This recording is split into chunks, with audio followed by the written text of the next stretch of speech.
with Valaverse's Bobby Vala, who, if you don't know who he is, he comes from Hasbro and has branched out with these amazing 6-inch military style figures. Did I say that correctly? Because I am horrible with names and pronunciation. Okay. All right, cool. Just give me 1 second there. There we go. All right. So, Bobby, thank you for being here with me. I appreciate that. Now, what are we looking at? Actually, let me try to do this. I want to split screen this. Should have did that before.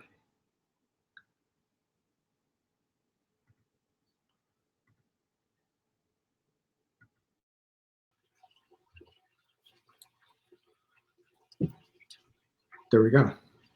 Wait, hold on. All right, there we go. Now we're both in the stream. Because before I don't think they could see you. They were seeing me. Okay. I think I only saw you. Okay, so now you see both of us. Yep.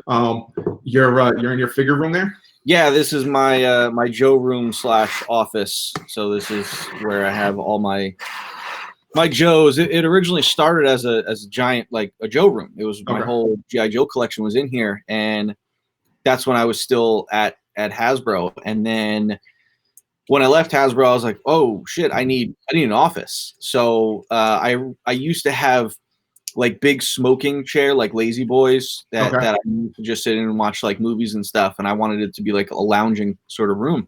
Okay. But then when I left Hasbro and I need the office, I'm like, well, I got to get rid of the smoking chairs and I got to get a desk and kind of set it up and now made it my office. So now this is kind of like Valaverse Central, also my Joe room. But it's like, you know, during the whole process, things have gotten taken over. Like I have my flag behind me, but it also is now sort of it's housing all my Paintmaster models that I'm working on. So after I finish them all, I put it on the flag. So it's got, you know, some paint supplies and things like that. Because then I have my spray booth studio over where like my workbench is and in my basement and stuff like that. So it's kind of like going back and forth. But you know, hopefully this all takes off, and then I'll be able to have a real Valaverse office. Yeah. So give me a little rundown. I mean, most people know who you are, know your work, are familiar with the Valaverse and the Action Force. But for those that aren't, just give us a little quick background. Sure. So depends how far back you want to go. Hasbro or whatever. Sure. Yeah. So I kind of got into Hasbro a little bit, but not by accident. But I got into toy design by accident, because I originally was a comic book illustrator. That's what I went to school for, and I was doing that small press stuff, but also, you know, like trying to pay the bills and things like that. So I had like a real job. But then I wanted to do more, and my friend, his brother worked at Hasbro, and he said, "Oh, why don't you contact my brother about, you know, doing some toy design stuff?" And at that point, you know, I've been a huge collector. I collected everything. So I was like, yeah, why didn't I think of that? So I contacted him and started doing some freelance work for him. This was when the first Transformers movie was coming out in 2007. And then I went to do a vendor fair at Hasbro, and I went up there and I saw the place. I said, "This is where I want to work." Like it was so cool. I just wanted to be a part of it. Now you visited the Rhode Island office. Yeah. Yep. Okay. And then, you know, I was said to my friend's brother, I'm like, I want to work here. And he goes, you should go back to school, get your toy design degree. And I'm like, well, I can't go back to school. I like did the whole school thing. But I took about 6 or 8 months and realized, like, okay, well, I'm not going to get hired just by doing freelance work. Let me go back to school. And I quit my job, bit the bullet, saved up my money, went back to school, did all 4 years, got my, you know, did my associates, then got my bachelor's in toy design. And during that time, I did 2 internships at Hasbro, which was great. And then I managed to get hired right away. I was at right before Hasbro, but I got to Hasbro in September of 2012 and was there until October of 2018. Okay. Now, so you had to go back to school because originally everything was geared towards comics, right? Yeah, yeah. When I after high school, I went to the Joe Kubert Illustration School, which is like Okay. the only comic book school, and like it specialized in teaching the comic book business. But it was like Mhm. a trade school. They didn't really give you. There was no degree. It was like a 3-year school, and they just kind of gave you the education and then sent you on your own. Okay. So, after high school, I never got like my associates or bachelor's or anything like that. So to get into the toy design program for my bachelor's, I had to kind of go back and get my associates first. So I had to, Okay. that's why I had to start school all over again and do the whole real 4 years of college again. Okay. And so you were with Hasbro until about 2018, you said, right? Yeah. Yeah. So I was with Hasbro for 6 years. You know, What brands did you work on? I know I met you when you were doing some of the Marvel Legends stuff, or with the Marvel yeah. brand. Yeah, I started out when I first got there. I was on a brand like I was on a team called Exclusives. So Okay. back then, they had one team handling the exclusive items, so a Target exclusive or Walmart or things like that. So our team, it was just me and my boss. We handled all the different brands. So I got to work on Star Wars stuff and Marvel stuff and GI Joe or Nerf. So whoever had exclusive product, the teams wouldn't do it. Our exclusive team would do it. But then they did a big layoff in 2013 and my boss got laid off, and then they kind of dissolved the exclusive team and then made each brand responsible for doing the exclusive items themselves. So the Marvel team would handle the Marvel exclusive items and things like that. So Okay. I did a lot of Marvel stuff on exclusive, so then they just kind of rolled me into the Marvel team. Okay. So when I got on, I was working on Spider-Man 2, Amazing Spider-Man 2 at the time, and the Marvel 3 3/4, the Universe line. So that was like my primary brands that I was taking care of when I first got onto Marvel. And then over time, I worked on, let's see, Spider-Man animated, Mhm. then Hero Mashers, Guardians of the Galaxy 2, Black Panther, Ant-Man, core Marvel stuff. I Okay. did product for Infinity War and Endgame, and then I did a lot of Legend stuff over as the years went on. And I know one project that you worked on that was, I think it was a San Diego exclusive, the missile base, Yeah, the Joe missile base. Now, was that something you brought to the table? Obviously, you being a big no, Joe fan. yeah. So that was that to this day is my favorite item I've ever worked on. Not the most in depth, but definitely my all time favorite. And it wasn't. It kind of fell in my lap. Daryl DePriest, for those of you who don't know, is a huge advocate on the Joe brand. He came to my office one day and he goes, "Hey, I got this idea for Comic Con. Let me bounce it off of you." And he told me, and I think I stood up out of my seat and I gave him like a high five, and I said, "I need to work on this item." And at the time, the Joe brand was being handled by the team out in the California office, but they weren't Hmm. really doing much. They were doing some of those TRU exclusives, the Okay. 2 packs and things like that, 50th anniversary stuff.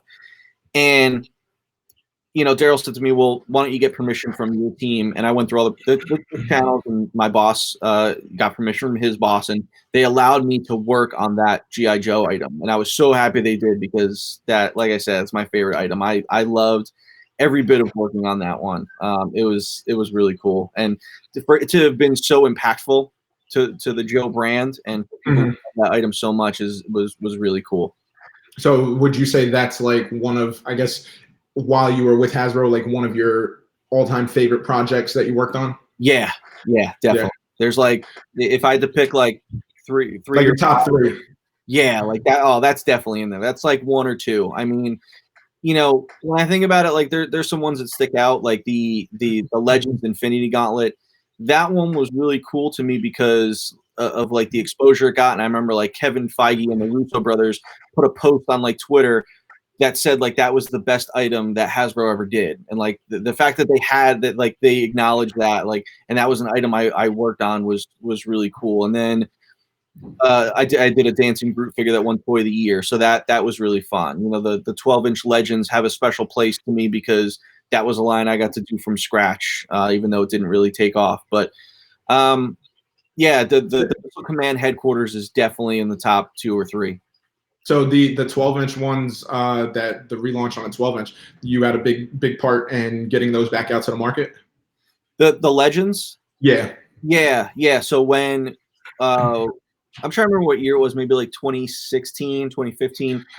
We were talking about like expanding Legends because Legends was like catching on fire, and 3 3/4 was starting to die down, and we were looking at, well, what avenues can we expand Legends into and have it just be Legends, not just be 6-inch, but Legends is the premium brand of Marvel. And we looked at what Sideshow was putting out in Hot Toys, and then we looked at like the prop replicas, and we were like, well, how can we kind of touch into that? And our idea was, let's do lower price points and cover those 2 areas. So we did lower price point prop replicas, and then we did lower price point 12-inch figures, and we were hoping that the 12-inch figures would catch the eye of the Hot Toys and Sideshow fans. The problem is that those fans are willing to spend $200 and $300, and they want an ultra premium figure.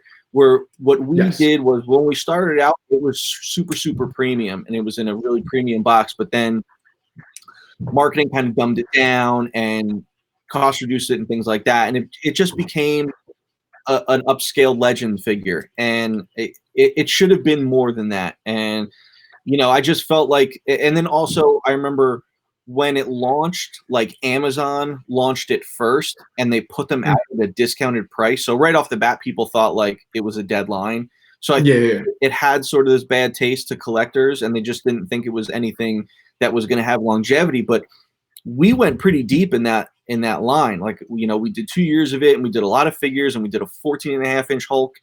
And that was awesome. That was solid. Hulk was awesome. That was a dope figure.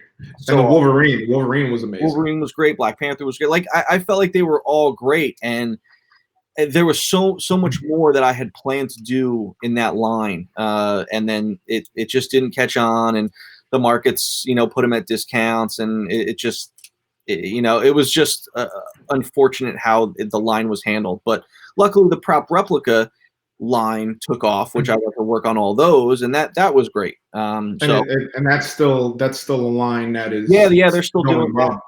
Yeah. Is there, I don't know if you can tell me, but is there any of the 12 inches that you had planned that never saw the light of day? Yeah, so the last year I had planned to do Wolverine and Black Panther and Thanos and Captain Marvel. I wanted to do the first female figure and the first big villain. Now, I wanted to do Thanos a little smaller than Hulk, but still in that bigger format. And because Captain Marvel was about to come out and Thanos was huge at the time, I wanted to do comic versions of them. And I'm trying to think if Marvel or Hasbro decided no, or if Marvel pushed back and said no to Captain Marvel, even though I was going to do her classic costume. I just remember that's what I was going to ask, if it was the MCU or the comic version. I had planned to do comic, so I had Thanos sculpted up. He would have been really cool. The sculpt was awesome for that one. And then Captain Marvel wasn't sculpted up, but she was planned, and then it just got dumbed down to just the 2 figures, and it was kind of like those 2 figures were just like an afterthought at that point. It was like, all right, here you go. You think the price point killed that, or like you said, the marketing with like Amazon? I think the marketing.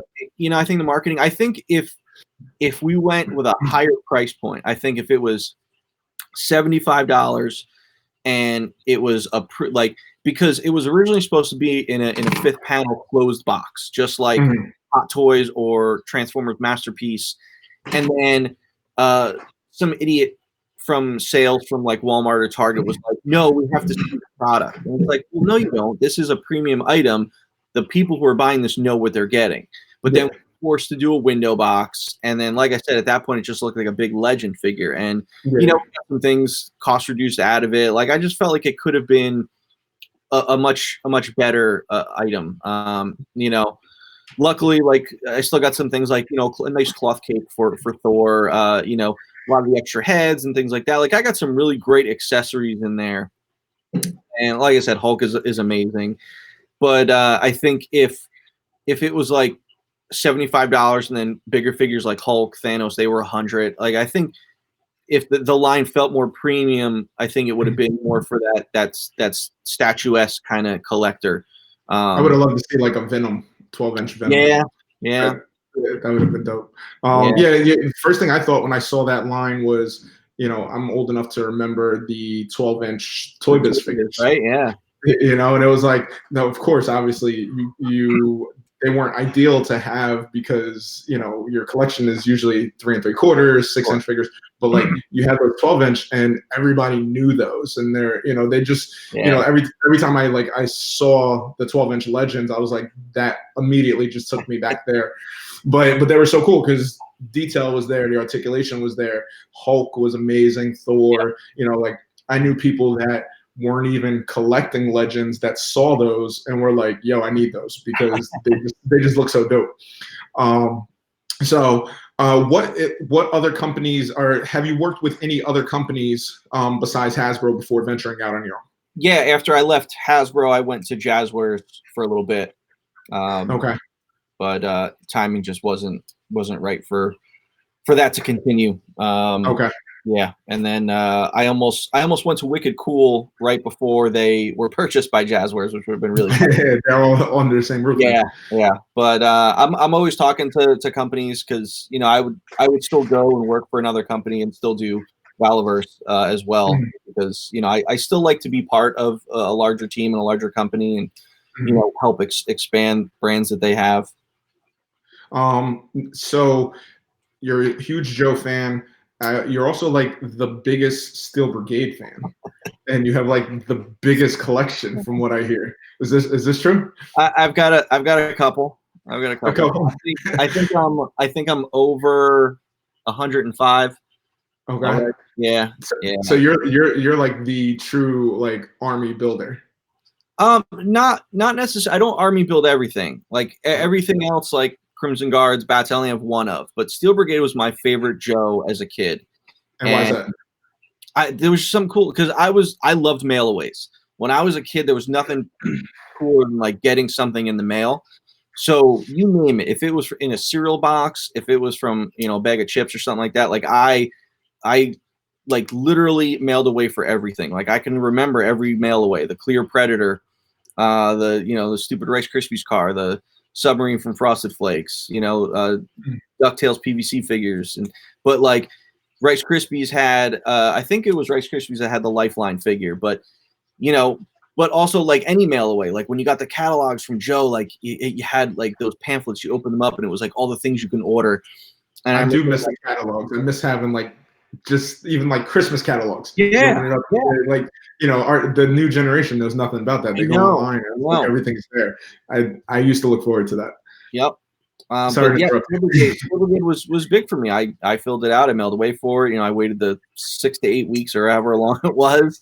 I got it, and I just thought it was just cool. It was cool that you could name it, and cool that it was yours. And it's like, yeah, everyone got the same figure and the same thing, but it's like the file cards were so unique and things like that. And then as an older collector, like once I started expanding my Joe collection, I realized the importance of Steel Brigade and how it was way more awesome than I thought when I was a kid. And then when I left Hasbro, one of the first kind of projects I did was I created this Steel Brigade tracker website, because on the file cards, they're all unique to the way the kid named it, and they all have a serial number on the bottom, and that is unique to every single one. So it's there's attributes to it that are trackable, and then you could start piecing information together and getting the date and getting what version it is. And I got that site to be able to give people the opportunity to see, like, okay, well, maybe they knew what figure they had, and say they had the file card, but they didn't have the figure. Like, oh, I don't know what version this is. Well, I can put it in the system and see, like, okay, well, this one falls right here. It's in a version C era. It's most likely a version C, and that sort of thing. And okay. It's been fun to do that. And like people like love that I started doing it. And then when I started Action Force, I, purchasing the trademark for Action Force and then getting the trademark for Steel Brigade was like a dream come true. And then being able to have my own figure line where Steel Brigade is a character, it's like, holy shit, man, this is pretty amazing. So, yeah, Steel Brigade's pretty important to me. Well, you answered one of my other questions I was going to ask you is do you own the rights to Steel Brigade? I do. Obviously, I knew it was a figure in the line. Just yeah, was, Hasbro owns the copyright for the design of it. okay. But I own the name. I own the trademark for the Steel Brigade name. So that's how I have Steel Brigade in my line. Awesome. So now we've talked about what got you to this point. How did you decide, or at what point did you decide I want to have my own company? I want to have my own figure line, and what took you in that direction? Well, I knew once I left Hasbro, I knew like I wanted to do something. Well, yes, I'm going to stay in the toy industry, but I saw so many successful people doing things like this, like going out on their own and starting their own company. And I thought, like, well, I could probably do that, But a lot of these people, it was like teams of them. Boss Fight is a team, Four Horsemen's a team. I was like, can I pull it off on my own? I was like, we'll see. But then, like, the more I thought about it, like, I was scared at first. Like, I was like, whoa, hold on. Like, it took a while to, like, really pull the trigger on, am I going to do this or not? Like, it's like, I went to talk with the Small Business Association in Rhode Island just to, like, because I could start a company, and it's like I knew nothing about that, and it's like getting an employee identification number and things like that, like starting that, and then like, okay, well, I have sculpting vendors, I have friends, like I know I can do this, and then it was like, all right, well, like it just kind of like started slowly and it snowballed slowly, and then I'm like, after a while, I was like, wow, I'm doing this. Like, okay, like, wow, this is crazy. Like, I'm actually doing this. And every day I was designing a new character and then kicking off sculpts and like getting this thing created, getting logos created for Action Force and Valaverse and things like that. And then it just started just moving really, really fast. And I'm like, whoa, okay, and then working with a trademark attorney, and it was intense, and especially like doing it all on my own. I know, like I talk with Dave Proctor, who used to be with Boss Fight. He's now works with the factory over in China that's handling my product, handles Boss Fight products, Marauders. And I was talking to him the other day. He goes, I can't believe you're still doing this like as one person. He goes, and you're doing it successfully. He's like, you're like rewriting the book. And I was like, I don't know if I'm doing that. I'm just really organized, and I just know what I want to do, and I get the right people to do it, and I make sure that things are kind of done right. But for him to say that, that's awesome. Like, hey, if I can kind of show that like a single person can do it. The problem is, like, look how many people have tried to do toy Kickstarter or something like that and failed. I think you have to have a background in product development or toy design or something like that. You can't just say, oh, well, other people have done it, I could just do a Kickstarter. I like toys, I like action figures. You can't. You have to have a good system of vendors, a factory. Like, if I didn't have the factory lined up first, factory connects are huge. Yeah, the factory was the most important thing. And I met with Dave right away, like, hey, listen, I'm not going to do this unless your factory is good and can handle this. And he was like, yeah. So Dave has been important right from the start. But I think that's the problem. Like, I get questions all the time, like emails, like, hey, can you tell me how to like start my own figure line or this or that? And I'm just like, it's not that easy. Well, and a lot of people that may have just caught on to Action Force might not know you. I don't want to say you failed the first time, but it wasn't funded. It failed the first time. I say it. but you didn't cry about it. Like, I watched like you posting about it and stuff like that. You seem to genuinely learn from it, pick yourself up, listen to what people were saying, and move forward. Like, am I correct? Or like, what did you learn from it? I mean, it really sucked. It was a really shitty feeling. Like, I remember, like, I didn't even watch the end of the first Kickstarter. Like, I think, like, how far off were you? A lot. But I also, like, looking back at it, it's like, I think I was just I went at it too strong. Okay. I just went out hot, guns blazing right out of the gates. And I didn't set the line up for success well enough. But at the same time, I almost feel like I'm glad it did fail because I like the way the line is now.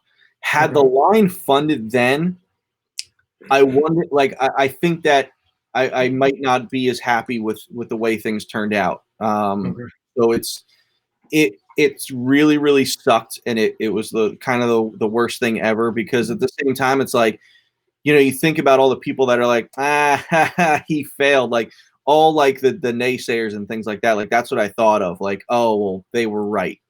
But I thought to myself, I'm like, well, they can have their moment, but at the end of the day, I'm gonna win this. And I just thought, like, I'm too into this, and also I feel too strongly about it. Like I knew that the line had potential, and the line should have longevity. It could be something that was big. And I just think that, all right, let me go back to the drawing table and sort of tweak things. I didn't revamp the line in any way. I thought maybe let me just put out the Steel Brigade figure, and I'll just call the line Steel Brigade, and I'll just do the one figure, and I'll just do different versions of the Steel Brigade. But then I'm like, no. I still think I have something here with Action Force and the characters. Let me just take a step back and do a little less. So when I first launched, I launched with 5 figures. It was like $175,000. And looking back, I'm like, wow, that was just crazy. And I also didn't do a lot of marketing for it. I just thought like, okay, well, I thought like I was a little more well known, but I wasn't, and things like that. So the second time around, I made it more streamlined. I lowered the amount of figures. Like I took the 3 most popular figures. I went with those for the initial funding, and it lowered the fund goal. And I felt like, Kickstarter is also a big mental game, and the way people pledge and things like that. So you have to, counteract that. And I was like, all right, let me get under $100,000, because then people think that's a more successful goal to reach. And then I also got on board with a lot of the big time reviewers, Shartimus, Dan Larson, Robo from the Foosh, just because like those guys they have so many followers, and I think that Action Force, I knew I wasn't going to get all the Joe fans. I knew I was only going to get half of them just because of the scale, but I knew the other half had to come from other 6-inch fans, and I needed to touch on the legends and the Black Series fans, like those people. And that's all those reviewers, they had that audience, and having them, I sent them models so that they can review firsthand.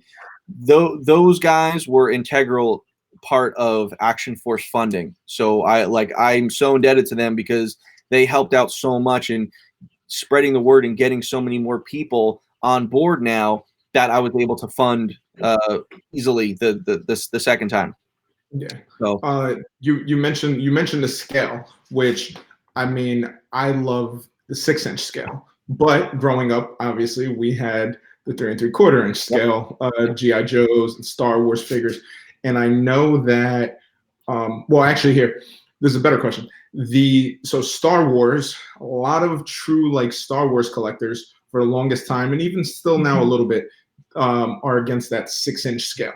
Yeah. Joe collectors, they love their 3 3/4-inch figures. And you went with the 6-inch. You went with the 6-inch, which I think obviously integrates better into other lines and stuff like that, and you can use them with other things. I like the 6-inch scale. 7 big, like the McFarlane, like that 6 inches is a good scale. Did you see any negative feedback from those Joe fans? Like, what made you go with the 6-inch instead of the 4-inch? Yeah, the Joe fans were rough. Joe fans are brutal. They're as bad as Star Wars? What was that? They're as bad as Star Wars? I don't know, because I didn't have to. I wasn't catering to the Star Wars fans. Never dealt with them. The Joe fans were brutal. It was like,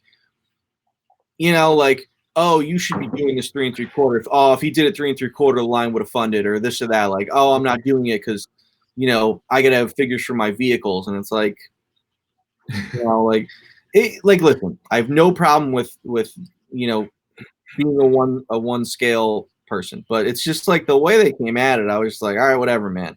But it was also like, it was getting tiring. Like, it was like a broken record. Like, if I got 20 comments a day on my social media. 10 of them were from 3 3/4 guys saying like, "Ah, not my scale." It's like, okay, great.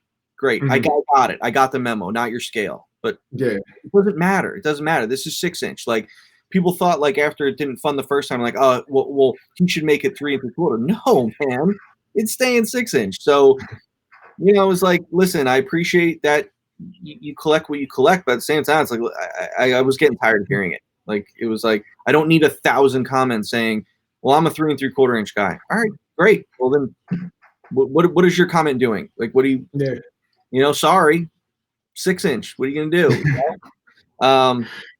So it was tough, like, you know, but I knew that. I knew coming at this, I wasn't going to get all the Joe fans, you know, and then it was like kind of one of those things where it's like I came out of the gate with 6-inch, and I felt like maybe I made it a little easier on Hasbro when they came out with 6-inch, because people were kind of already ready, like, oh, all right, 6-inch.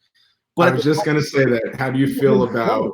Yeah, people didn't know like Hasbro was doing 6-inch Joes, because it was always like a myth, and it was like I worked on the line when I was there and it got canceled. So, you know, I don't think people thought it was really going to happen. I did it just because I knew it was going to happen eventually, and I wanted to kind of show people like, hey, there's a need for 6-inch military.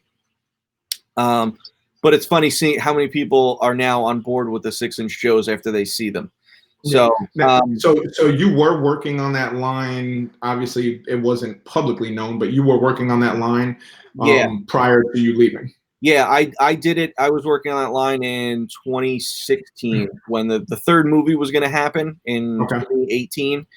Yeah, I was doing 6-inch Joes, nothing like they are now. I was going to say, are any of the designs that they use now? No, nothing is the same. Nothing is the same. Yeah, but I got, you know, other people had tried doing 6-inch Joes. They tried years before. I got further than anyone else. Like, I got to actually sculpt the first wave of figures. And then who'd you sculpt when you were there? What was that? Who'd you sculpt when you were there? Even though, I mean, I know they weren't used, but Snake Eyes I did. Snake Eyes. Wave 1 would have been Snake Eyes, Stalker, Cobra Commander, and a Crimson Guard. Okay. So that was the line that I would have came out of the gates with. Just, you know, strategically, there was reason for it and everything like that. But with the whole year planned, it was great. And then when the third movie got pushed out, they pulled the plug on it. And now they got this kind of mishmash of whatever this 6-inch Joe line is now.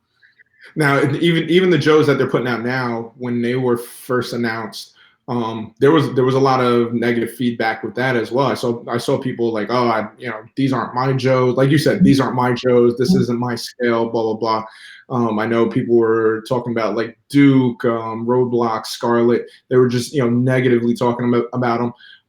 But once that Snake Eyes dropped, the Pulse, the Hasbro Pulse one, people brought them up and they shot up and over $100. Like people were buying them and buying the waves now. So clearly there's a market, and you feel like you kind of led that or opened that door up so that for them a little bit.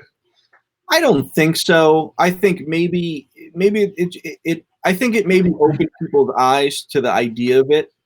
And like I could say I was first out of the gate, like I was first to kind of launch. Like, yes, they're first to on shelf, but I was first to kind of put it out there for people.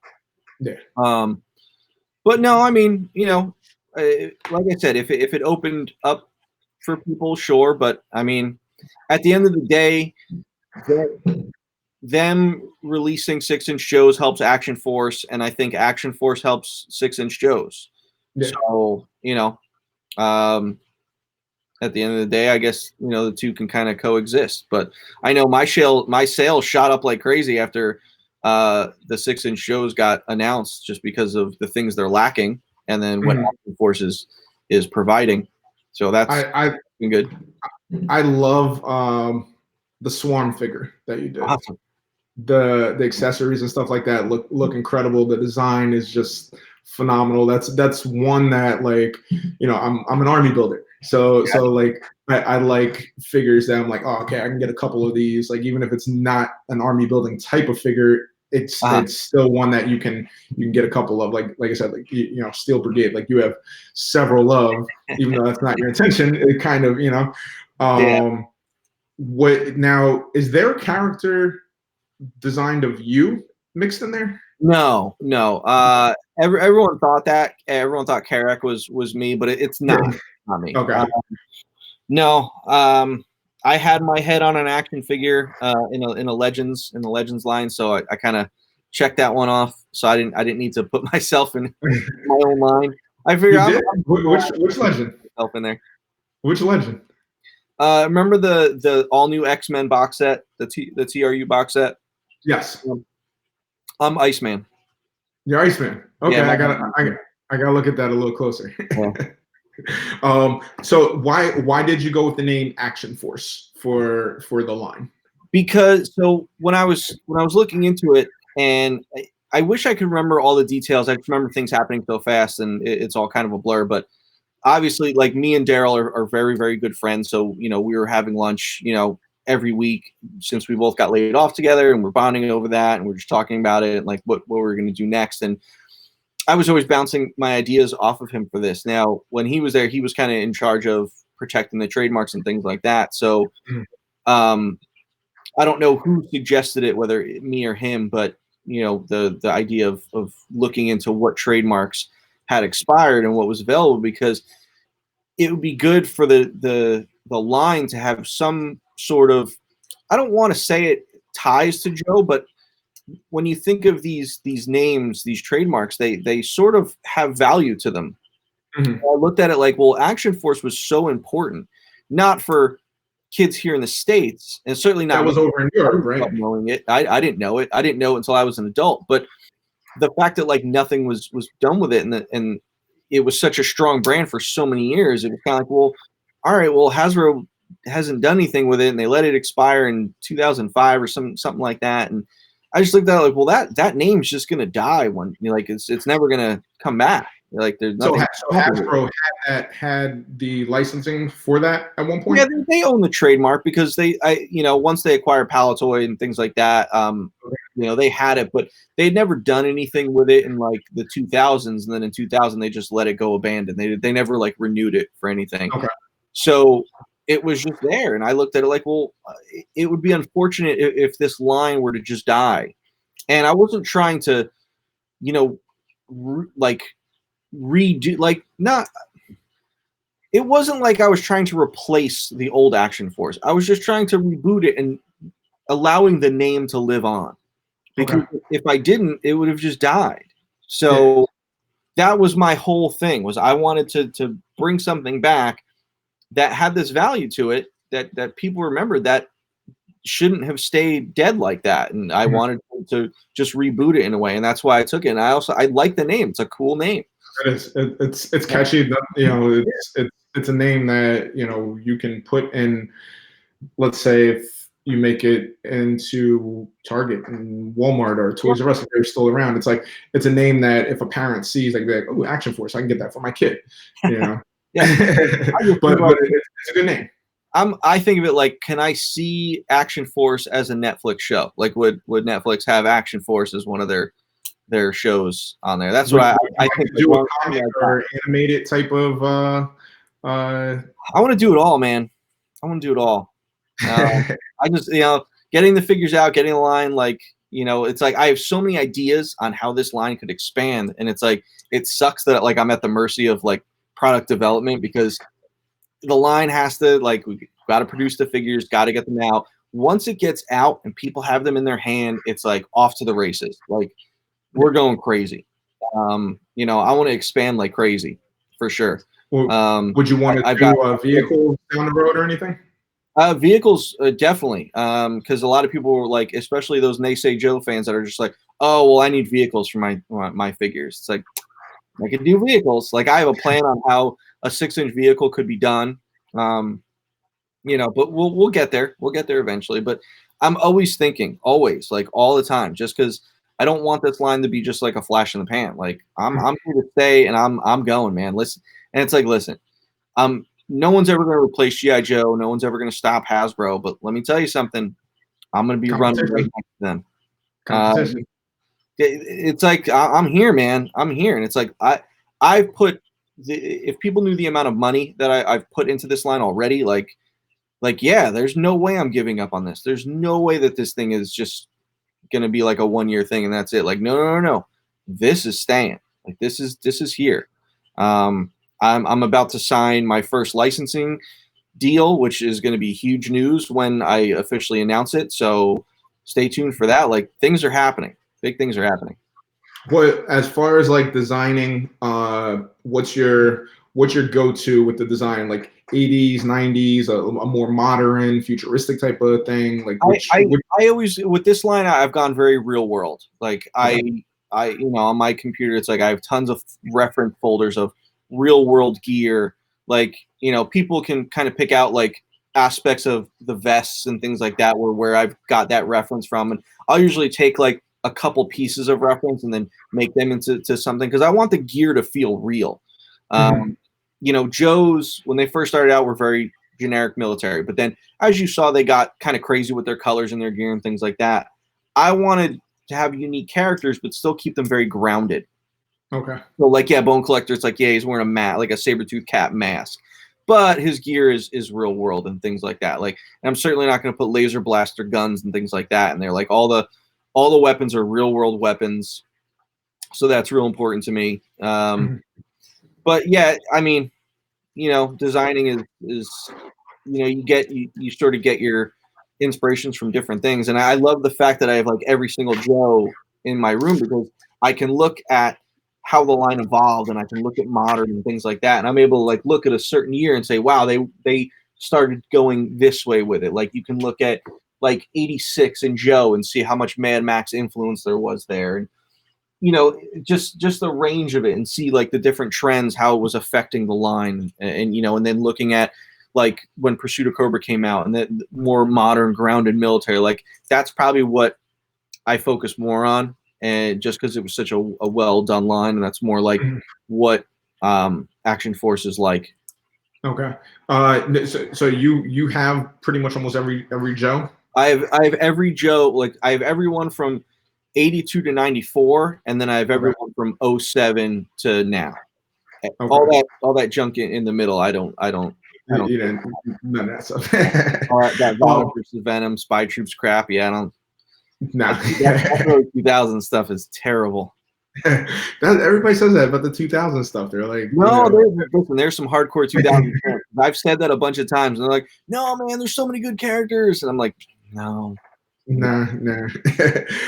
So with the line, obviously, this is a military line. It's a political line. You're obviously not super political, but just the fact of having a military-ish line doesn't always sit well with people. And I know I had spoken. I don't. Pierre. He used to be with Mezco.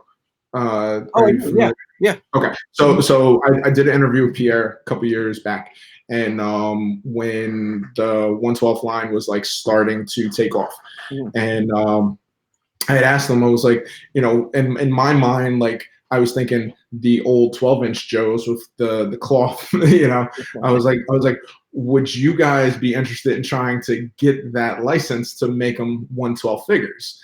And he was like, look, I would love to. He's like, but right now, it's not the climate for that. Yeah. But for you, obviously, it was done well. And obviously now Hasbro picked it up, whatever. But like, you never had any second thought about that. No, it's also you have to look at who your consumer is. Like, I knew that I was going for adult collectors. I wasn't going for kids. And I wasn't trying to get into Walmart or Target, at least not now. So that, that the military aspect never bothered me just because I knew my consumer. Obviously what bothers me, especially about the new Joe line, is Hasbro should know their consumer. They should know that the 6-inch Joe line is for adult collectors. But they decided to give them laser blasters and not give them red, white, and blue and change that up. So it's more sci-fi. It's more, Fortnite than it is military. But the boxes, the packaging. I think yeah, when I saw that, I like the figures. But when I first, that was the first thing I thought when I saw the packaging. I was like, wow, this looks kind of Fortnite-ish. yeah, yeah. It's very sci-fi. They definitely thought, you know, they went outside the box, which is fine. The line Mhm. should evolve. It's not my cup of tea. It's not what I'm looking for. Mhm. But no, to me, Action Force was always supposed to be what it is. You know, I thought like, well, you know, I don't think I'm ever going to target this line for kids. I said before about like a Netflix show. Like, yeah, Mhm. thing, like I want it to be a gritty, dark, you know, adult military show or something Okay. like that. You know, that's just the audience that I'm targeting. So, you know, you have to, like I said, you got to know your consumer. So yeah, it never Yeah. bothered me. Now, would you, as the line expands, would you ever look to, if the chance opened up, to go into like a big box retailer? Oh yeah, Yeah. yeah, if they want, sure. But Yeah, like bring it on. yeah, but I would like to think that I would always stay true to myself and to the company and what I'm trying to do, because like I said about the legends, it's like what bothered me so much about Hasbro is how much they cater to the retailer. They're the Mhm. number one toy company in the world. The retailer shouldn't be saying shit to them. Hasbro should say, "This is the line, you're taking it." Like that Mhm. that's it. It shouldn't be the retailer's like, "Well, can we get it for this? Can you put a figure with it? Can you do this?" Like, no, no, no, no. There's going to be none of that. So if a retailer comes to me and they're interested in it and then try to tell me like, hey, well, you should change this, like, whoa, whoa, whoa, you came to me, like, you want to take the line. Like, I'm not changing. You want my product. Yeah, you want my product. So, Yeah. you know, at this point, I'm not trying to get into you know, big retail space. I want to start off small and make sure that the line does the right things, the company does the right things, and it expands at a good pace. You know, you don't want to overexpand too quickly. Mhm. So, you know, everything, there's going to be strategy with all of it. But yes, if we could get into Target and Walmart, that would be great. We'll see. We'll see what happens. I mean, you know, I don't believe that the retailers are saying like, oh, we can't take military, we can't take guns. Look, they take Fortnite, they take Call of Duty stuff. So it's like Mhm. they're taking this stuff. They do. They do. Yeah. They now right now everything is Kickstarter. With the Kickstarter, has do you have any of the like the online companies, Big Bad Toy Store, Entertainment Earth, or even like Diamond? Did they pick any of the Action Force up for Yeah, distribution? Big Bad is carrying the whole line, and they have been a great partner to work with. There's so many new customers that have come in for through Big Bad, which is fantastic because with Big Bad, like I had to up my quantities, my initial quantities on a few items because of the amount of orders that Big Bad Toy put in, which is great. So That's awesome. having them as a partner is fantastic. And there are a lot of other retailers, like online retailers, that want to carry Action Force, but it's Okay. going to be more of a hey, let's get closer to when product is available. Okay. Yeah. They want to make sure that everything's rolling Yeah, already. it's just, you know, Big Bad has the infrastructure to be able to put out for product, like pre-ordering the product from me and putting pre-orders on their site, whereas maybe some smaller uh, retailers don't have that capital to be able to order something and then wait the year for it to come out. Okay. Uh, Kickstarter, obviously you started it on Kickstarter. I spoke with a couple other people that have recently done projects with Kickstarter. Do is Kickstarter beneficial? Obviously, for you it has been. And do you see a lot of people going that route with things that they don't want to mass produce, right? Or right away mass produce? I don't know if that came Yeah, out right. Did that come out kind of. yeah, no, not it. Kickstarter is like a double-edged sword. It's good and it's bad all at the same time. Okay. You know, and I think the majority of people that have used Kickstarter feel that way. It's kind of like it's got a big following, it's got a big platform. They make it easy to get out there, but at the same time, it's I wish that you could do things a little easier. They don't have good customer service. Like you can't call them and like get help with anything. So it's kind of like, hey, listen, we'll give you the platform. If you fuck it up, you fuck it up. Like that, You got to figure it out. It's on you. But yeah, I mean, I definitely I say that I'll never do another Kickstarter again, but never say never. But it's like I would love it. Like I know like Boss Fight, like they did their Kickstarter and then they relied on pre-orders for the rest of their waves. They didn't do another Kickstarter again until the horses, so it was like something totally different. I hope that I can make Action Force a big enough brand to the point where when I want to do Series 2, it's just pre-ordered through my site, and then hopefully the following is there, because let's look, at the end of the day, it's like Kickstarter took a huge chunk for doing nothing. Like they gave me the platform, okay, but it's like I don't think it was worth the percentage they took. And then CrowdOx does the secondary fulfillment. Okay. They take a chunk there, so it's like when I'm crunching my numbers, I'm like, oh, so much money, and it's like, all right, well, hopefully I can not have to give up all this money the next time around. So build a big enough following to. Yeah.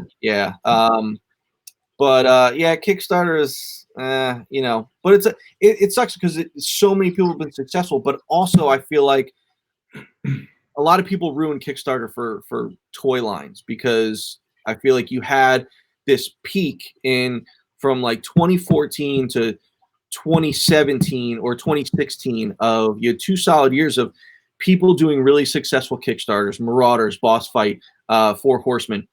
And then all of a sudden you had a bunch of jokers come in and like, hey, I'm going to do a line. And then you had a bunch of these lines not deliver or fail or take 2 years to deliver or this or that. And it's like, it got like, I think that puts sort of a bad taste in people's mouth. Yeah, definitely. And I got a lot of that. Like I saw a lot of comments early on in the Kickstarter saying like, well, I don't know, I'm going to wait to see if this delivers first before I put my money in. I got screwed over on this one already, and this, so it's like, I get it, but I tried to make sure I did everything possible to show people that this was going to be a reliable line. Like I told them, like, look, this is the factory I have. This is the reliable factory. Like, no, we're not going to run into the same problems as these companies did. Or look, we're gonna deliver. I vowed to deliver on time. It sucks that the coronavirus kind of happened, but at the same time, it was like it wasn't. If the line gets delayed, it's not going to be because of any other issue than the virus. So yeah, some things, some Kickstarters probably ruined it for other people. Like especially like I don't think you're going to see that peak of Kickstarters, people doing Kickstarters. It's going to take a lot. Like yeah, McFarlane's doing his, but McFarlane's a big name. It's going to be harder for smaller companies like just starting out to launch successful Kickstarters, until a lot of us deliver consistently. So hopefully deliver good products on the uptick for it. So, I'd like to see that trend change a little bit and get back to the positive. Well, you mentioned the coronavirus, and every time I say that, I still hear what's her name's voice in my head. The rapper, I can't remember her name right now. But anyway, how are you and your family doing? You have a little one at home, right? I got 2. Yeah, I got a 3-year-old and an 8-month-old. Okay. Yeah. 3-year-old and 8-month-old. Yeah. Everybody. It's trying to keep the kid occupied is like the hardest part. It's like, you're just looking to like get out of here and like do something, and get back to things. And, and then for me, it's like trying to get work done. It's like I can't do work until like 7:30 at night. So I look forward to like 7:30. I come down here, I'm painting all my models. I'm trying to do things during the day and stuff. But it's like, with the kids and stuff, and it's hard. But everyone's good. It's a crazy time. It's a hell of a time. Yeah, Cardi B. There you go. Cardi B. Yeah, coronavirus. Yeah, it's definitely these are definitely crazy times. I mean, for me, I'm enjoying the time with my family. The bright side of it is I look at it as, when will we ever really have this much time to, especially parents with young kids, Sure. You have a 8-month and a 3-year-old. I have a 6 and a 1-month old. Oh wow! All right. Wow. So yeah, she came right as everything popped off, literally as everything popped off. So but I'm enjoying the time with the family. So I mean, that's the way I look at it, is when will you get this much time, even though it's forced, with the family, Yeah, no, it's good. I mean, it definitely gets to the point where you're just like, oh God, I need a break. Like sometimes, like once a week, my son will stay at my in-laws' house, which is a really nice break. Just to kind of go back to just one. But they had him this past week. They had him for 3 days straight, and I was like, wow, this is amazing. Work on. But no, it's like today, it's like we were, I was trying to find like a new place for us to go, like on like nature walks and hikes and things like that, just to kind of, keep him busy and stuff, took him to the car wash so we could sit in my truck while you're going through the car wash. Like you're just trying to come up with like things to keep him busy, because you don't want him, on days, the worst is when it rains. And it's like in Rhode Island in April, it rains like every day. So the days that it rains, it's like you don't want him just sitting in the house watching TV. So if the sun is out, even like today, it was like cold out, but the sun was out. I'm like, let's go outside. Come on, let's get outside. So, trying to make sure you keep them away from the TV as much as possible. But it's hard, man. It's tough. It is. Well, I'm get it.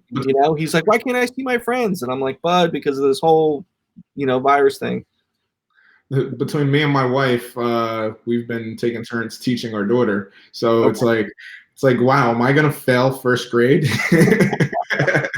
Sometimes I'll look at things and I'm like, babe, do me a favor, just take a look at this, because I don't want to fuck up her homework. but it's fun, it's interesting. Like you said, it's been cold. It was real sunny, and then yesterday I keep telling my daughter, like, we're gonna go outside, we're gonna go for a walk or go for a bike ride, do this, do that. And so yesterday she's like, all right, come on, let's go for a bike ride. So I'm like, all right, so I throw her on her bike.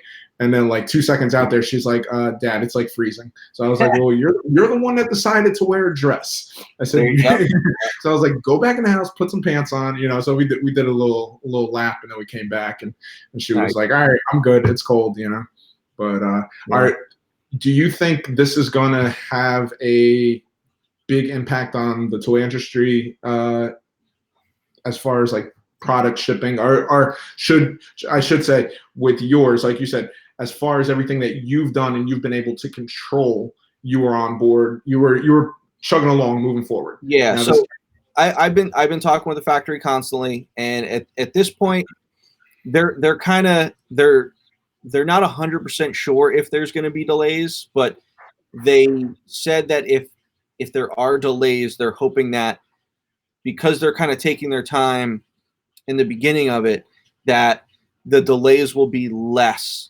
Like hopefully it's no more than a month. So if I'm slated to do December 2020, maybe it's January, February 2021.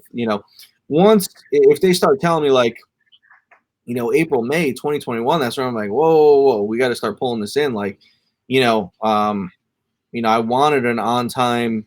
I wanted a year to get the product out. So yes, it sucks with the virus and things like that, but I think the factory's taking the necessary steps to, alleviate any sort of delay with my product. So, like I said, I don't have all the answers yet, but once I know, like, I'm not going to tell anyone like, no, it's not going to be delayed, or yes, it is going to be delayed, or because I don't know, I don't have the dates if it will be or anything like that. But I know Dave's working really hard to make sure that if there is a delay, it's very minimal. So we'll just have to wait and see. But if it does get delayed, it like I said before, at least it was from outside circumstances. It was nothing that like I didn't get it done quick enough, or factory kind of screwed up or anything like that.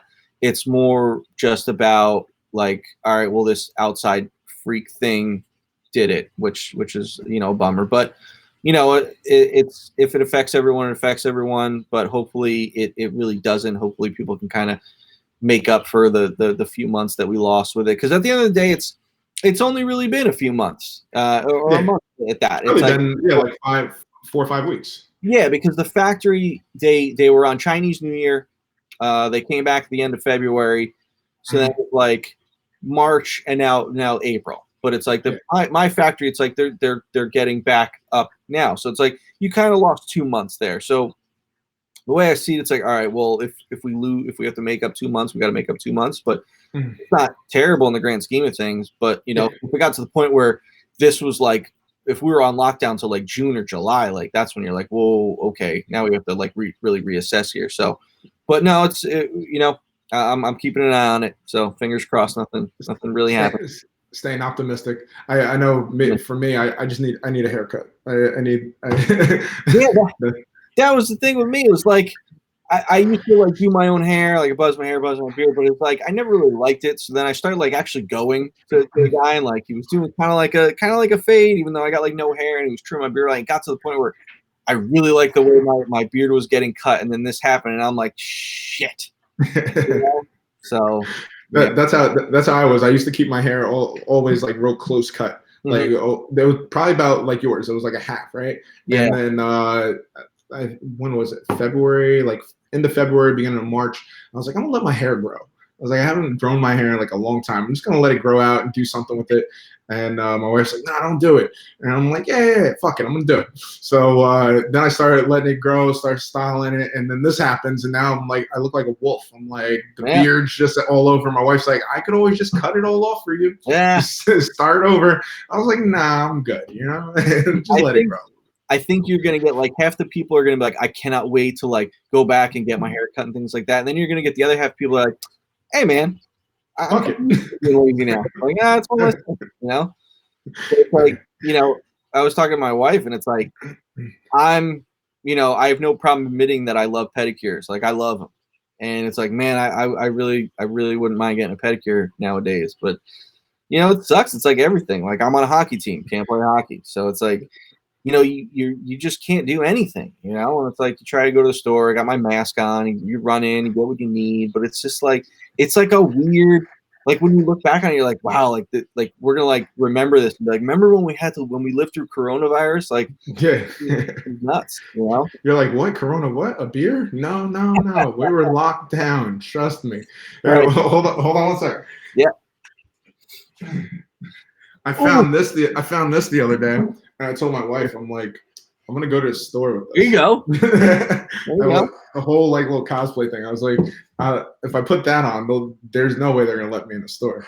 But I saw people in like full hazmat suits and things like that. Like I was trying to find one of the military grade tactical gas masks. Like I'm one of those. They're like $200 or $300.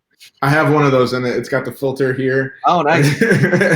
I had said to my wife, I showed her that one and this one. I was like, all right, which one should I use? And she's like, please don't do that. She's like, just put this on.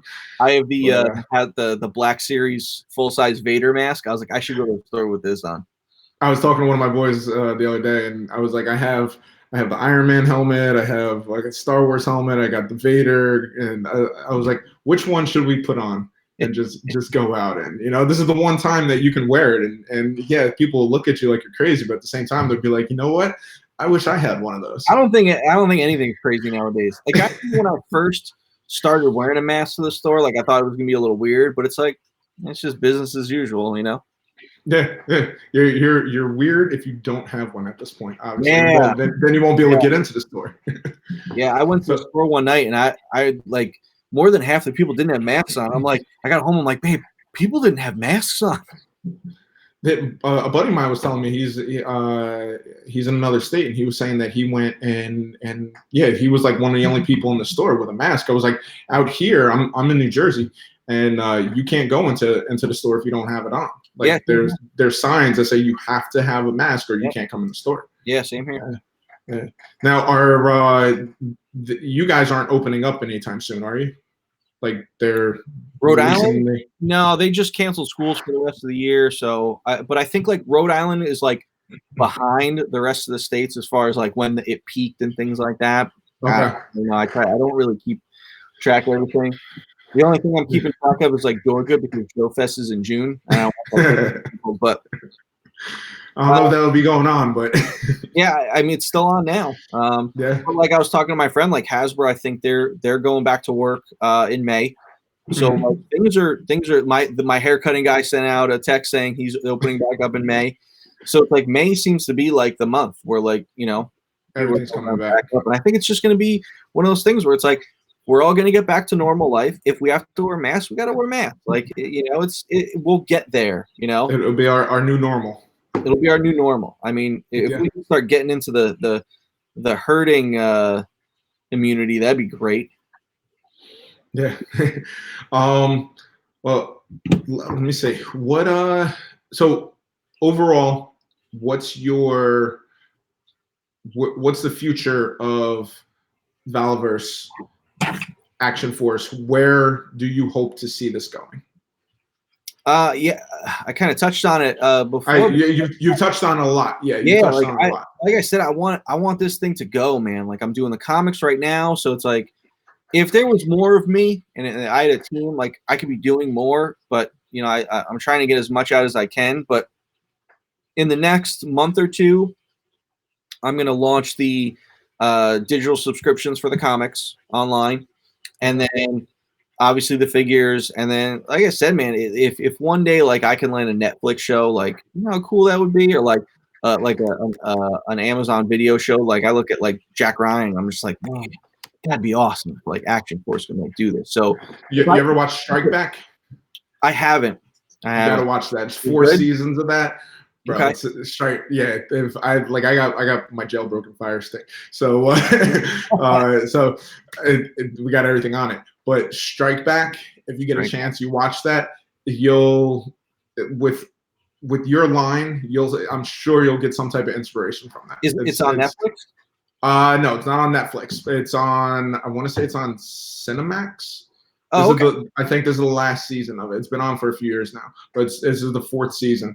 It's a badass show. I like it. I like it, and I got my wife watching it.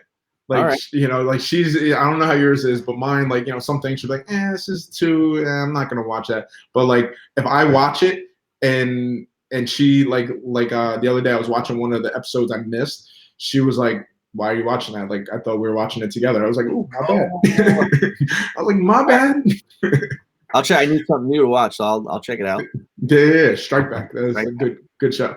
But I'm sorry, I cut you off. Oh yeah, no, I mean, if you can get like a show and have it be recognized like that, like that'd be awesome. And then if like, shit, man, if Hasbro came to me and they wanted to buy the company, that'd be a nice FU to them. And you know, but I'm not doing it for that. I'm doing it because I love the line and I want to keep doing the line. So if I can have the line take off to the point where how it was for Joe in the 80s and 90s, it's like, look at how that line just took off and it was just hot, man. It was everywhere. And it's like, I know Action Force is never going to be like that.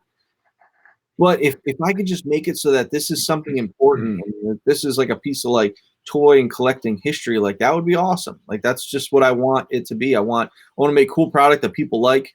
You know, I want to be able to go to these shows and talk to people about this stuff, and you know, have them love what I offered to them. Get you set up at Toy Fair. You know, whenever there's a Toy Fair. You know what I mean? I think so. You know, because Toy Fair is more like for getting into retail space and that sort of thing. You know, new reveals and that sort of stuff. Like Toy Fair would be cool. I think I probably do some other big shows before I did Toy Fair. But yeah, I mean, yes, there's nothing that's like off limits for what I want to do. That's awesome. Well, I know I kept you a while. I talk all the time, so I never mind. I never. I really do appreciate it. You've been awesome to deal with as far as like reaching out and stuff. I've reached out, for people that don't know, I reached out to you when you were in Jersey, and I wanted to come and see the products and stuff like that. You were like 2 hours away. I wasn't able to make it, but I'm glad that this was going on, and you said yeah, and we were able to kick it for a little while. I'm always down to talk. So it's like you know. And that's the cool part. It's like I'm always getting people contacting me, like shows I've never listened to or heard of. Like, hey, you know, you want to do a podcast? You want to do a chat? I'm like, yes, man, yes. Like even if we go on and we don't talk about Action Force and we just go on a tangent, we talk about like other toys or something like that. Like I don't mind that at all. Like, I just love talking about this stuff so much. And when you talk about it with other people who like it as well, it's like addicting. It's like, yes, I want to keep talking about it even more. Yeah, no, 100%, 100%. You know, like my two of my favorite lines have always been anything Marvel, mostly X-Men, but anything Marvel and Joe's. So, you know, and that's how I met you with Marvel, and you know, obviously now you're doing this, and I love that there's a 6-inch scale. I really love that there's a 6-inch scale. I wish you nothing but the best with it. I definitely hope the line, Buzz Lightyear Infinity and beyond, you know what I mean? So right now, for anybody who's just catching on with Action Force, are they still able to purchase any additions? Are they able to purchase what you're already offering and any of the back product? Yep, you can go on to Valaverse.com, and on the front page there is a link to the CrowdOx site for the pre-orders. So you'll be able to go on there and pre-order just about everything from the Kickstarter. There's one head that's actually a Kickstarter exclusive that won't be available to any new orders placed. But yeah, you can go on there anytime. People ask when I'm going to shut down pre-orders, and with everything going on, I think I'm going to leave them open for a while, and especially with the big news that I have coming, you're going to want those pre-orders to stay open. So there's something huge. Oh, just wait. It's killing me that I can't say it because Can you give us like a hint? Give us a little hint. No, I can't. It's going to be a new figure. Okay. So I did say a licensing deal. I was going to say, you said something about licensing. So yeah, but yeah, I can't. I gotta stay strong, and I can't say anything. But when it is announced, you're gonna be like, holy shit! Like, holy shit! So when can we expect that? So it's planned for Joe Fest. So okay. As of right now, the show is still on. So we'll see how that all pans out. But the announcement will be made there. If by some chance Joe Fest gets canceled or rescheduled, I will announce it maybe through like a Facebook live stream or some other form. But it will be by June. By the end of June, the announcement will have happened. So no later than the end of June, because that's when Joe Fest would have been. So you'll get it within the next 2 months.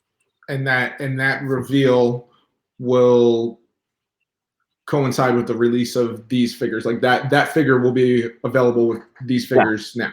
Yes. Awesome. Yeah. Now the anticipation. So for you guys, like this is killing me. Like I love spoilers. Like I spoil everything. I can't keep like secrets or anything like that. So like the fact that I'm like, oh, and it's like Action Force. So we said it's like I'm gonna keep everyone in the loop with everything. It's like, well, this is kind of like the one thing I got to keep secret. And I'm just like, man, this is gonna kill me. You've been very much present on the social media platforms. That's the one thing I liked about it is, you know, every update, you were constantly there with the updates. You're constantly there with the designs, and even now, you know, you're still constantly posting stuff, which is really a good thing. It's awesome. Yeah, it's important. It's important because it's like the line's for you guys. It's like it's not just for me. So it's like, you know, I want to make sure that you guys have constant content. It's like if I go like a week and I haven't posted something, I'm like, holy shit, I gotta like get something together. You know, I gotta put something out there because I don't want to leave people hanging. Where it's like I see other people not posting things for like months, and I'm like, all right, I guess it's not that bad. But it's like no, Action Force and just Valaverse as a whole is always about the fan engagement. You know, because I thought even at Hasbro, we didn't do enough for the fans. And I said from the start, like, you know, when the train is going, you guys are all on board for the ride. Like, we're picking up everyone along the way. Hey, you want to come? Let's go. You're coming along for the ride. So, you know, I am always thinking about if I'm doing something, how can I get it out as content to the masses? Like, how can I get people involved with it? So it's like, you know, I made the YouTube channel. And now I'm just like, okay, well, it's been a few weeks since I did a video. What can I do? I'm like, okay, well, I just did I painted some new models. So I'm like, all right, well, you know what I'll do? I'll do like a retrospective on each character as I finish them. So I'll get a deep dive into each character so that people could see everything it comes with and the color on it, and I'll talk a little bit about the backstory and the design elements, that went into it, so that there's more content for people. So I'm always thinking about getting more out to you guys. Yeah, that's awesome. Yeah, with Hasbro, I noticed they don't let you guys talk outside of certain. It's very hard. I guess you should say. Like you got to jump through all the PR hoops, and because I was talking to somebody from PR the other day and was trying to reach out to one of the guys, and it's like, well, I'm like, okay, yeah. And that's the thing. It's like I always suggested to them. I'm like, guys, why don't, when I get like test shots in, why don't we do like a little live stream of me looking at the test shots? Like, oh no, we can't show that. We can't show that. And it's like, why? So I know, like, when I get my first test shots in, I'm not gonna, like, the first time I look at them is going to be on a live Facebook stream, so that everyone gets to share in that moment of seeing these test shots for the first time. Which will be awesome, and you're engaging the audience, and you're engaging the buyers. As long as you say, like, okay, well, I might change this, I may change this, this might not get changed, this is why this is like this. If you're just honest with people, they'll get it. But if you just like don't tell them why you're doing things and then just put it out there, then it's like, all right. But it's like, no, it's like, listen, if I get it's a prototype. This is gonna be one of my comments and this and that. So it's like, because then it makes everyone also accountable. It's like, well, if I say that this joint was loose when I got the test shot, and then people are getting the production, and they're like, oh, you said you were gonna fix it. I'm like, oh shit, I did. Why is this still like this? Yeah. What with everything going on, what's two things? Just two things. What's two things that you miss doing right now? I miss playing hockey. And I would say, let's see, I miss going to the gun range. Yeah, you like shooting? Yeah, I shoot a lot. Okay. So it's like, I'm a member at my range, so it's like I'd be at the range. Hockey and guns, like that was my thing. But also, it's like, I think the thing I miss most is just being able to go to a bar with my best friend. Okay. Like I was at his house the other day, and I'm just like, it fucking sucks that we just can't go to a bar and have a beer right now. Like, that's what really, really sucks. It'd be nice to like just get back to normal with that. Like, but yeah, what are you gonna do? I agree with that. I need to practice social distancing with my refrigerator a little bit. I do. I'm not gonna lie. I've been eating shit. We've been cooking a lot, and then like we usually don't put a lot of snacks in the house. I mean, we put snacks, but for a 6-year-old now, we're getting a bunch of shit for ourselves, and both me and my wife were today. She's like, you know what? I got drop the baby, so I want to drop the baby weight. She's like, you're gonna do it with me? I was like, yeah, fuck it, let's do it. Yeah, I'm like, man, I'm getting soft, and that's what sucks. I'm just like, ugh. And then I said to my wife the other day, I said, let me tell you something. If there are any people out there that don't have kids and they're not being productive and they're not in shape, I'm gonna punch them in the face.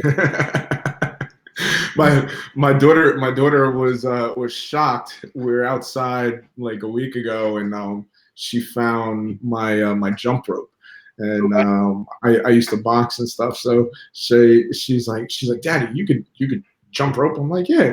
So sat there and I just started pop, pop, pop, pop. And so she's looking at me. She picks up my phone. She's trying to like record it. I was like, stop recording it. And she's like, you can actually jump rope. I'm like, yeah, I can. But a little bit out of shape, a couple pounds heavier, but I could do it. I need to go out there every day and do that. Right. But yeah, like you said, with kids, if you can't if you can't just be productive while you're here, then you got no excuse if you don't have kids. Yeah. 100%. I told my wife, I'm like, man, if we didn't have kids, we'd be in such great shape. We'd be riding our bikes every day. We'd be working out like crazy. It'd be great. I went and did. My wife brought me a bike, and I'm like, all right, I'm gonna use this, get back in shape. So me not thinking, I'm like, all right, a 5-minute car ride to this place that's, you know, 5 minutes away. I was like, I'm gonna ride there and ride back. I didn't realize it was 10 miles total. Oh. After like haven't ridden in a long time, the one day I was like, all right, I'm gonna jump on a bike. I'm gonna go for a bike ride, and I'll be back. And come back a little while later, and she's like, you were gone quite a while. I thought you were just kind of going around the block. I was like, no, this is where I went. And then I looked and I looked it up on my phone. I was like, holy shit, I just did 10 miles. I was like, probably shouldn't have did that, but you know, it felt good. I just got to keep it up, you know. But, I got to get back on my bike. I got one of those trailers that you can put the kid in and wheel him. Oh yeah. I'm like, man, when it gets a little warmer, I'm getting my son back out there. We're gonna go. I need my daughter just to practice just a little bit more where I can ride with her. You know, like right now she's good, but I'm jogging alongside her. And you know, going downhill, I'm holding on to the back of her hoodie, like, all right, I'm just gonna slow you down this way so you don't go flying in the intersection. But all right, man. Look, I appreciate you taking the time to chat with us. Of course, thank you. I wish you the best of the luck with the line, and hopefully I'll talk to you again and maybe see you in the future. Yeah, for sure. And then keep a lookout for that news that's coming. Oh, I will. I definitely will. Can't wait to see that. Hopefully I'll break the internet for the day. You and your family be safe, stay healthy, you too. And we'll talk to you soon. Sounds good, man. All right, man. Take care. Thanks. Bye. Bye.